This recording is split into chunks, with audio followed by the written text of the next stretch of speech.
Everyone, कैसे हैं आप सब? होप सभी अच्छे होंगे। यस, फाइन ना? यस। एक क्वेश्चन है मेरे पास। अगर मैं पूछूं आपकी शक्ल किससे मिलती है, आपके मदर से या आपके फादर से, या फिर समटाइम आपके कोई रिलेटिव आपसे ये कह जाते होंगे, अरे इसकी नाक तो इसके ग्रैंड पेरेंट्स से मिलती है। ऐसा होता है ना, कितनी बार होता है। कभी आपने सोचा है इसका रीज़न क्या होता है? तो ये आज हम बात करेंगे इसी के बारे में, heredity and evolution. Let's begin. सबसे पहले हम देखेंगे हेरिडिटी होता क्या है। तो ये डेफिनेशन हम देखेंगे, the process by which the feature of an organism are passed on from one generation to another. मतलब एक जनरेशन से दूसरे जनरेशन में कैरेक्टर फीचर पास ऑन होना क्या कहलाता है? हेरिडिटी। हेरिडिटी क्या है? एक जनरेशन से मतलब आपके फादर से या आपके मदर से कोई ट्रेट, कोई फीचर आप में पास ऑन होना, ये क्या कहलाता है? हेरिडिटी। अब हम देखेंगे हेरिडिटी की यूनिट क्या होती है। हेरिडिटी की यूनिट होती है जीन। जैसे हमने क्या देखा था, लिविंग ऑर्गेनिज्म की का यूनिट क्या है? सेल्स है। वैसे ही हेरिडिटी का यूनिट जीन है। जीन क्या करता है? एवरी जीन कंट्रोल वन और सेवरल पार्टिकुलर कैरेक्टर। मतलब एक जो जीन है वो एक या एक से अधिक कैरेक्टर को वो गवर्न करता है, उससे कंट्रोल होते हैं। एक जीन बहुत सारे कैरेक्टर को कंट्रोल करता है, इसीलिए हम जीन को फंक्शनल यूनिट ऑफ हेरिडिटी कहते हैं। अब हम देखेंगे कुछ टर्म्स, जैसे कि वेरिएशन। वेरिएशन मतलब क्या? डिफरेंस। एक जनरेशन से दूसरे जनरेशन में डिफरेंस आता है। ऐसा तो है नहीं कि आप बिल्कुल अपने पापा के जैसा दिखते हो या आप बिल्कुल अपनी मम्मी जैसे दिखते हो, कुछ डिफरेंस आता है। तो ये क्यों होता है? Difference in trait of parents and offspring are known as variation. जो डिफरेंस है पेरेंट्स और ऑफ स्प्रिंग मतलब उनके जो नेक्स्ट जनरेशन है, पेरेंट्स के बाद जो नेक्स्ट जनरेशन है वो कौन है? ऑफस्प्रिंग है। तो इसमें क्या होता है? They are caused by mutation. Mutation मतलब थोड़े से कॉपिंग, हमने पढ़ा था सेक्सुअल रिप्रोडक्शन में डीएनए कॉपिंग होती है, तो उसमें कुछ एरर होते हैं जो कि पॉजिटिव होते हैं तो वो म्यूटेशन हो जाते हैं। फिर रिकॉम्बिनेशन, रैंडम मेटिंग। तो हम देखेंगे वेरिएशन इस कारण से आ रहे हैं, कुछ डिफरेंसेस हो जा रहे हैं। तो ये डिफरेंसेस किस किस टाइप के होते हैं? तो ये दो टाइप के होते हैं वेरिएशन। क्या होते हैं? एक सोमैटिक होते हैं, दूसरा गैमेटिक होते हैं। सोमैटिक मतलब हमने सेल में भी देखा था। सोमैटिक मतलब वेजिटेटिव कहते हैं हम लोग, और गैमेटिक मतलब जहाँ पे रिप्रोडक्टिव इंफॉर्मेशन हो। तो सोमैटिक वेरिएशन कहाँ होगा? This type of genetic variation occurs in somatic cell. Somatic cells कौन से? गैमेट्स को छोड़ के सारे सेल सोमैटिक सेल्स हैं। तो जो ये चेंजेस जो हो रहे हैं, अगर वो सोमैटिक सेल में हो रहे हैं तो उसे हम क्या कहेंगे? सोमैटिक वेरिएशन, जिसे हम एक्वायर्ड ट्रेट भी कहते हैं। जैसे कि हमने लैंग्वेज सीखा, तो ये क्या हुआ? हमारे सोमैटिक वेरिएशन में आया। हम यहाँ पे थे, अभी अचानक से इंडिया में हैं, फिर ऑस्ट्रेलिया में चले गए, फिर हमने वहाँ की लैंग्वेज एक्वायर कर ली। तो ऐसा तो है नहीं कि हमारे नेक्स्ट जनरेशन में वो फीचर खुद ब खुद डेवलप होगा, उन्हें सीखना पड़ेगा लैंग्वेज। लेकिन वहीं जब हम देखेंगे गैमेटिक वेरिएशन, तो इसमें हम देखेंगे कि ये गैमेटिक सेल में होता है, जर्म लाइन सेल में होता है। ह्यूमन के केस में क्या होता है? स्पर्म और ओवा, उसमें हम देखेंगे गैमेटिक वेरिएशन होते हैं। इसे हम क्या कहते हैं? Inherited trait. जैसे कि हमारा आई बॉल का कलर, हमारा हेयर जो है वो कर्ली है या स्ट्रेट है, हमारा स्किन कलर, हमारा हाइट, हम डार्क है या टॉल है, ये सब हमारे गैमेटिक वेरिएशन है जो हमें हमारे पेरेंट्स से मिलते हैं। फिर हम नेक्स्ट देखेंगे कि ये वेरिएशन होते क्यों है। अगर वेरिएशन नहीं भी हो तो भी चलेगा ना। तो हम इसके रीजंस को देखते हैं। ये क्या करता है? ये हेरिडिटी के बेस को बनाता है। They form basis of heredity. एक जनरेशन से दूसरी जनरेशन में चेंजेस आएंगे। फिर दूसरा है, they are essential as they contribute to evolution. कुछ याद करके देखो, जैसे कि कितने बार हमारे ग्रैंड पेरेंट्स हमें बोलते हैं हम बंदर हमारे पूर्वज थे। कभी ना कभी तो सुना ही होगा। ऐसा क्यों कहते हैं? तो ये इवोल्यूशन है। उसमें क्या हुआ था, धीरे धीरे चेंजेस आते गए और फिर वो एक लॉन्ग टर्म के बाद चेंजेस आते गए आते गए आते गए, और ये बहुत लंबा चेंज है, छोटा चेंज नहीं है। आज हुआ और कल हमें दिखेगा, ये मिलियंस ऑफ ईयर लेता है। तो ये क्या करता है? ये हेरिडिटी के कारण हुआ, वेरिएशन के कारण हुआ, तो ये इवोल्यूशन में भी कंट्रीब्यूट करता है। फिर हम देखेंगे तीसरा रीज़न जो है, और ये बहुत इंपॉर्टेंट रीज़न है, it helps the organism to survive and adapt to its changing environment.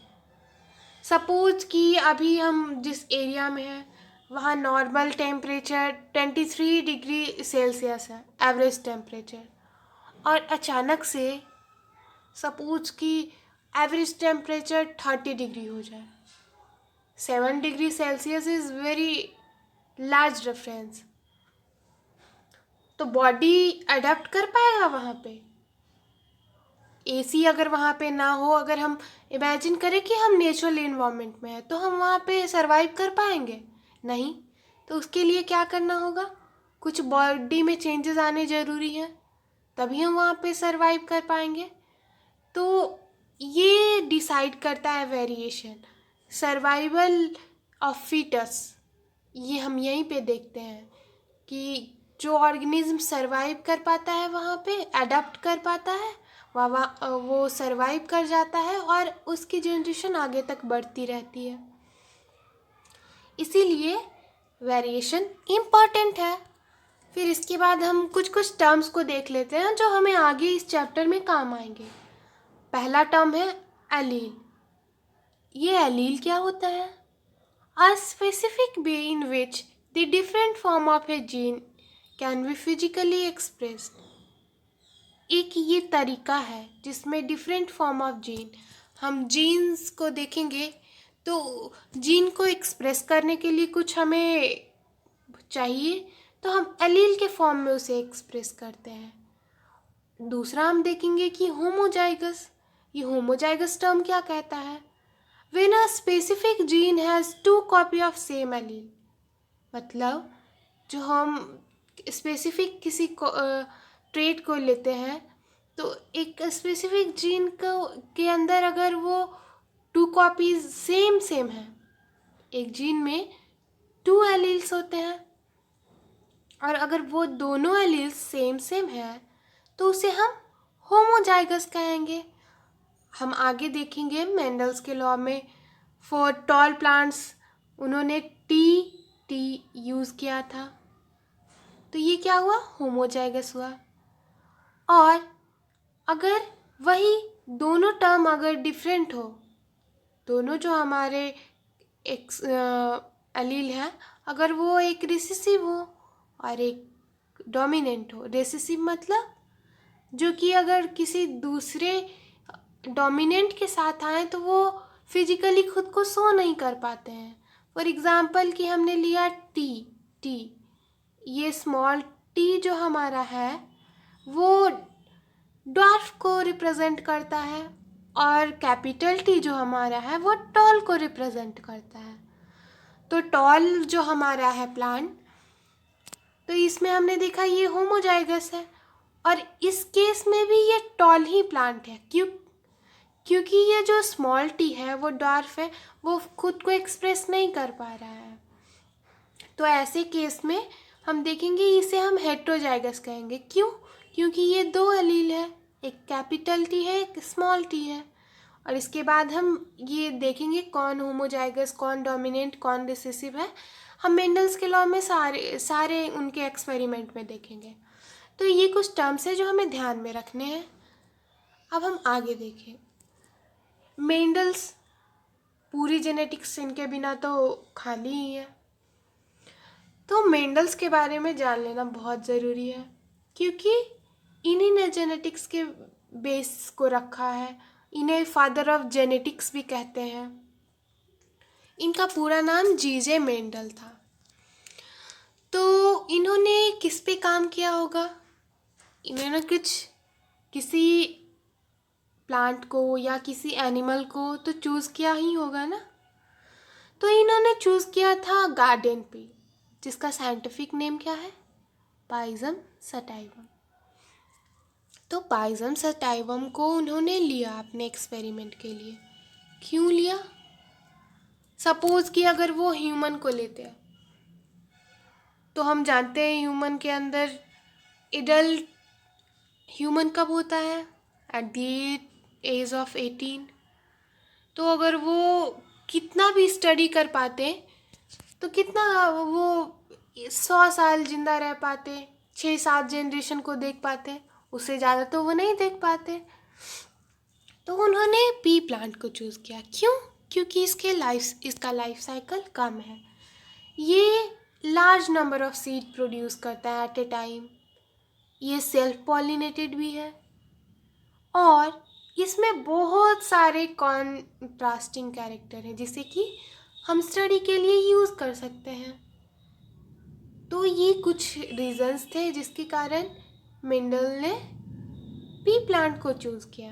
क्या थे रीज़न? वो एक बार में large number of seed produce कर सकता है, शॉर्टर लाइफ साइकिल है उसका, वो जल्दी जल्दी फिर वो उस पर एक्सपेरिमेंट कर सकते हैं क्योंकि लाइफ साइकिल कम है, वो ज़्यादा से ज़्यादा जनरेशन को देख सकते हैं, सेल्फ पॉलिनेशन है उसमें, तो उसमें खुद ही पॉलिनेशन हो जा रहा है, तो हमें ज़रूरत नहीं है कि हम उस पर ध्यान देते रहें कि वो सीड पर फर्टिलाइज होना ज़रूरी है फ्लावर को। फिर देखते हैं बहुत सारे कॉन्ट्रास्टिंग कैरेक्टर हैं उसमें, तो हम इस कैरेक्टर को अगर देखते हैं तो हो सकता है दूसरे कैरेक्टर में कुछ वेरिएशन अलग से होता हो। तो हम सारे कैरेक्टर को डिफरेंट स्टडी करेंगे तो उससे ज़्यादा बेटर रिजल्ट आएगा। तो हम देखते हैं कि मेंडल्स ने 3 लॉ दिए थे। एक तो लॉ था इक्वल सेग्रीगेशन, दूसरा था इंडिपेंडेंट असॉर्टमेंट और तीसरा था डोमिनेंस। सबसे पहले हम बात करेंगे लॉ ऑफ डोमिनेंस का, तो इसे हम आगे में देखेंगे, इसे हम बाद में आके देखते हैं इस लॉ को।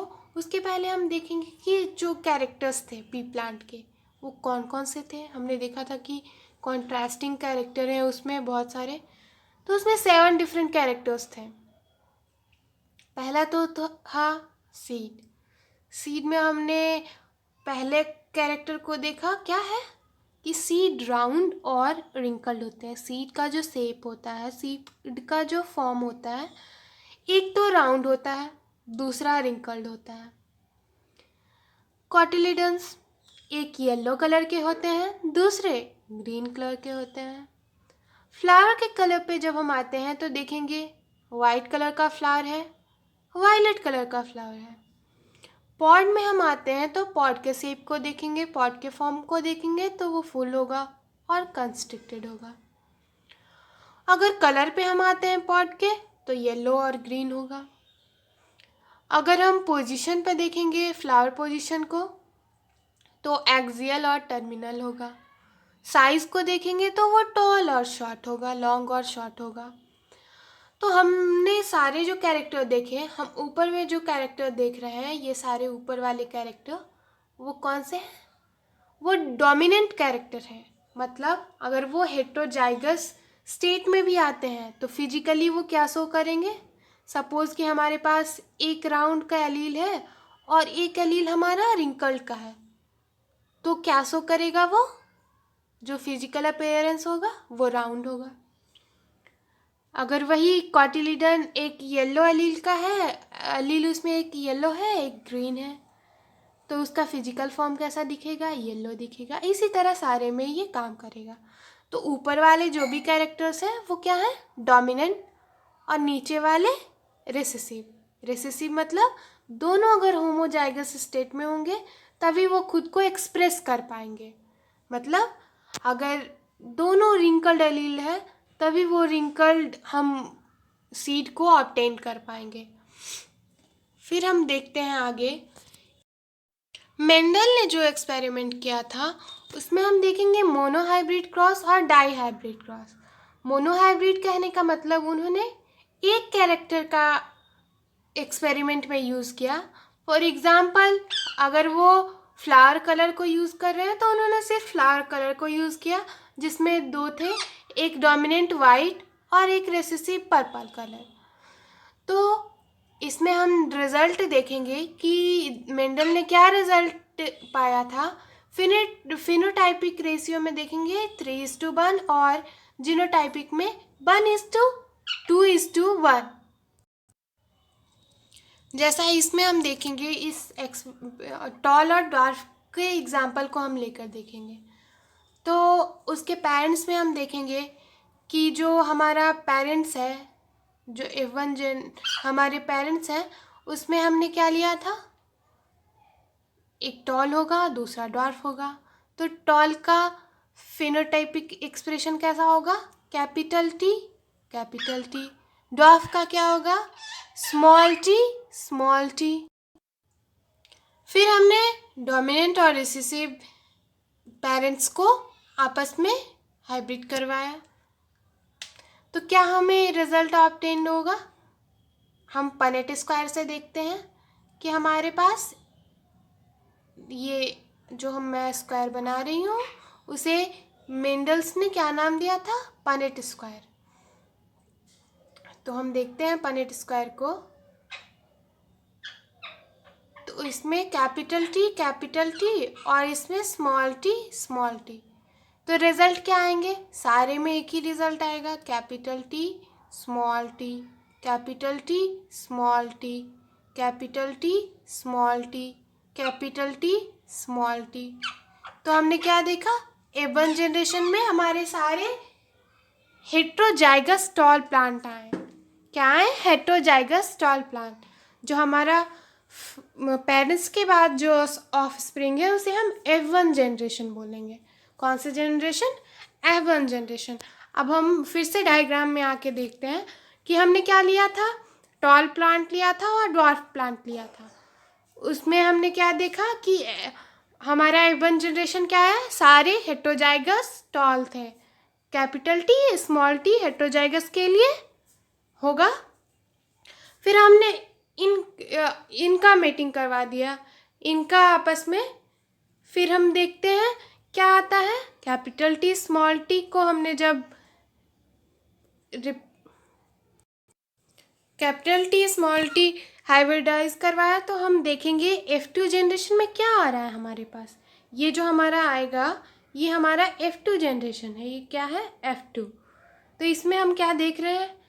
एक तो कैपिटल टी है, इसका मतलब क्या हुआ? ये होमोजाइगस है, होमोजाइगस टॉल है। फिर ये सेकेंड वाले और थर्ड वाले में हम देखते हैं क्या है? कैपिटल टी स्मॉल टी, मतलब हेट्रोजाइगस टॉल है। ये क्या है? Heterozygous tall. और लास्ट हमारा स्मॉल टी है। स्मॉल टी मतलब रिसेसिव ट्रेट। तो मतलब क्या हुआ? ड्वार्फ।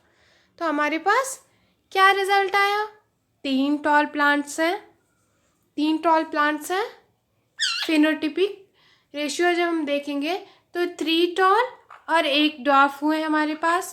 और अगर हम इसका जीनोटिपिक रेशियो देखते हैं तो 1:2:1 हुआ। क्या? 1 होमोजाइगस टॉल, 2 हेटेरोजाइगस टॉल और 1 रिसेसिव प्लांट जो है हमारा, मतलब डोमिनेंट, मतलब डॉर्फ। अब इसके बाद हम देखेंगे डाई हाइब्रिड क्रॉस। तो हमने क्या देखा था मोनो हाइब्रिड में? मेंडल ने कितने कैरेक्टर को लिए थे? 1 कैरेक्टर को। और डाई हाइब्रिड में वो कितने कैरेक्टर को ले रहे हैं? 2 कैरेक्टर को लेंगे, इसीलिए तो इसका नाम डाई हाइब्रिड है। तो डाई हाइब्रिड में उन्होंने क्या किया? सपोज कि अगर वो टॉल प्लांट्स को, टॉल और स्मॉल को ले रहे हैं, साइज को ले रहे हैं, तो दूसरा किसी सीड कलर को ले लिया। या फिर सपोज कि उन्होंने सीड कलर को लिया और साथ में सीड शेप को ले लिया। तो उन्होंने किसी 2 कैरेक्टर को उठाया और उस पर एक्सपेरिमेंट करना स्टार्ट किया। तो पहले उन्होंने क्या किया? ये 2 कैरेक्टर को उठाया, आपस में उनको ब्रीड करवाया। फिर उनका जो F2 का रेशियो आ रहा था, फिनोटाइपिक रेशियो हम जब देखते हैं तो वो 9:3:3:1 आया। और जीनोटिपिक देखेंगे तो 1:2:2:1:4:2:1:2:1। ये आप करके देखना, बहुत इंटरेस्टिंग है। तो मैं एक एग्जांपल में आगे ट्रेट का बताऊंगी, उसके अलावा आप कुछ भी कॉम्बिनेशन उठा के किसी 2 का आप डाई हाइब्रिड क्रॉस करना, फिर देखना रिजल्ट यही आता है कि नहीं। तो चलो एक एग्जांपल लेते हैं। फॉर एग्जांपल यहाँ पे क्या लिया है? राउंड कलर के राउंड और येलो सीड लिया है हमने, सीड शेप और सीड कलर लिया है, ठीक। तो डोमिनेंट कैरेक्टर क्या है इसमें? राउंड और येलो। रिसेसिव कौन से हैं? रिंकल्ड और ग्रीन। फिर से जाके चार्ट में उसमें देखना कौन डोमिनेंट है कौन रिसेसिव है। तो राउंड और येलो जो है वो डोमिनेंट है और रिंकल्ड और ग्रीन रिसेसिव है। तो उन्होंने पेरेंट को ब्रीड करवाया। तो जो A1 जनरेशन निकल के आया वो क्या आया था? राउंड और येलो, क्योंकि वो हेटेरोजाइगस है और उसमें क्या कैरेक्टर्स होंगे? डोमिनेंट वाले ही शो हो जाएंगे। तो A1 जनरेशन में ये आया। फिर आपस में इन सारे को मिला के क्या किया? गैमेट फॉर्म किया। तो क्या हुआ? एक कैपिटल R, एक कैपिटल Y, मतलब राउंड और येलो। फिर दूसरा राउंड और ग्रीन। फिर तीसरा रिंकल्ड और येलो। फिर चौथा रिंकल्ड और ग्रीन। फिर आपस में इनका पॉइंट स्क्वायर बना के हम देखेंगे कि रिज़ल्ट क्या आता है। तो रिज़ल्ट आप देखो कि हमने क्या किया, यहाँ से कैपिटल R, यहाँ से कैपिटल R, तो क्या हो गया? 2 कैपिटल R हो गया। फिर यहाँ से बाई लिया, फिर यहाँ से बाई लिया, तो 2 कैपिटल Y आ गया। इसी तरह हमने सारे को कंबाइन किया तो हमारा ये जो स्क्वायर है वो रेडी हुआ।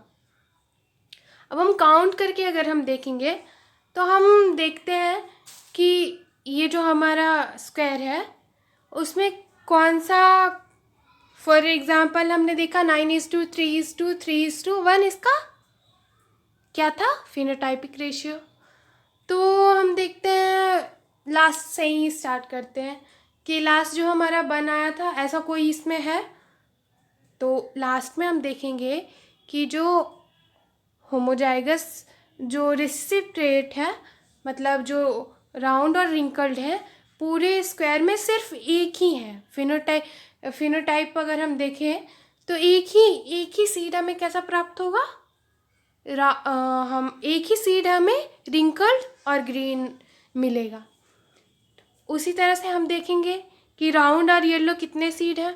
तो एक ये हो गया, एक ये हो गया, 1 2 3 4 5 6 7 8 और एक 9।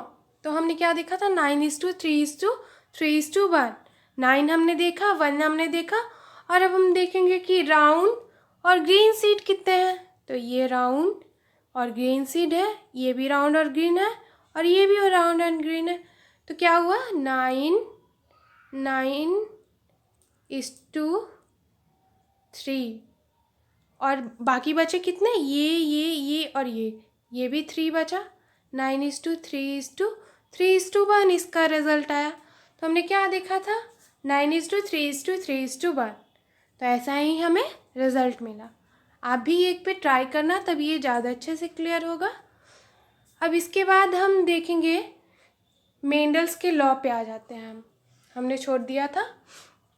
तो मेंडल्स के लॉ को हम देखते हैं, लॉ ऑफ डोमिनेंस। तो लॉ ऑफ डोमिनेंस क्या कहता है, it states that for a pair of inherited character the dominant allele will be exclusively expressed in offspring. मतलब हमने क्या देखा, हमारे पेरेंट्स जो थे मोनोहाइब्रिड में, फॉर एग्जांपल मोनोहाइब्रिड में हमने क्या देखा, हमने टॉल लिया था और डॉर्फ लिया था। तो हमारा जो A1 जनरेशन आया वो सिर्फ क्या था, टॉल था। हमारी चारों ऑफस्प्रिंग कैसे थे, टॉल थे, हेटेरोजाइगस टॉल थे। तो इससे हम क्या कंक्लूज़न निकालते हैं कि अगर कोई भी ट्रेट है जो, अगर वो डोमिनेंट और रिसेसिव को हम ब्रीड करवाते हैं तो सिर्फ डोमिनेंट एक्सप्रेस खुद को कर पाता है। तो इसे हमने क्या नाम दिया, लॉ ऑफ डोमिनेंस। ऐसा नहीं है कि हमें दोनों मिल पाया था, हमें सिर्फ क्या मिला था, सिर्फ टॉल प्लांट्स मिले थे A1 जनरेशन में। तो हमने इससे क्या कंक्लूजन ड्रॉ किया था, लॉ ऑफ डोमिनेंस। फिर दूसरा हम आ जाते हैं law of independent assortment. Allele of different traits get assorted independently of one another during the formation of gamete. मतलब कि जो एलील फॉर्म होते हैं एक ट्रेट के, वो दूसरे ट्रेट पे डिपेंडेंट नहीं होते हैं।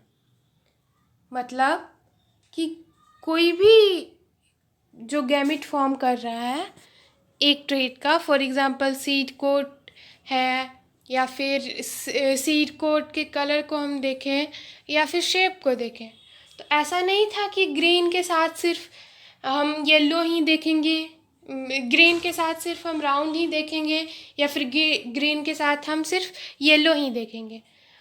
हम ग्रीन के साथ राउंड भी देख सकते हैं, राउंड और ग्रीन हमने देखा, येलो एंड रिंकल्ड हमने देखा, रिंकल्ड एंड ग्रीन हमने देखा, रिंकल्ड एंड येलो हमने देखा। तो हमने ऐसा कुछ नहीं देखा कि अगर हम एक ट्रेट ले रहे हैं तो दूसरा उस पर डिपेंडेंट है। ये इंडिपेंडेंट है, एक ट्रेट दूसरे ट्रेट से इंडिपेंडेंट है।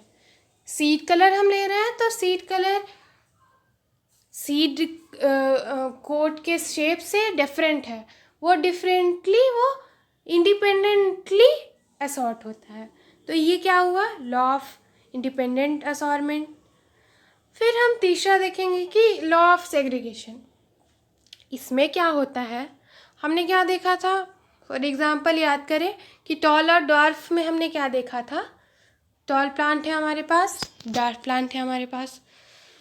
तो हमारा A1 जनरेशन में सिर्फ टॉल आया था। लेकिन सपोज कि हम ऐसा क्यों नहीं हुआ कि टॉल था डॉर्फ था तो उसके इंटरमीडिएट साइज का प्लांट हमें ऑब्टेन्ड हो, ऐसा तो नहीं हुआ था।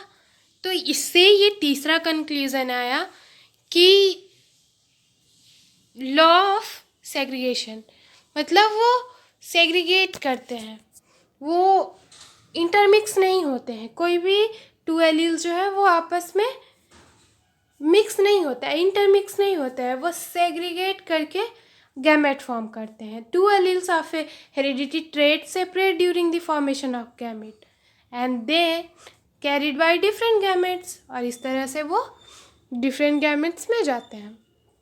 तो मेंडल्स के 3 लॉ हैं, लॉ ऑफ सेग्रीगेशन और equal segregation, law of independent assortment और तीसरा लॉ ऑफ डोमिनेंस। तो आज के लिए इतना ही। अगला हम देखेंगे इवोल्यूशन नेक्स्ट में। Thank you.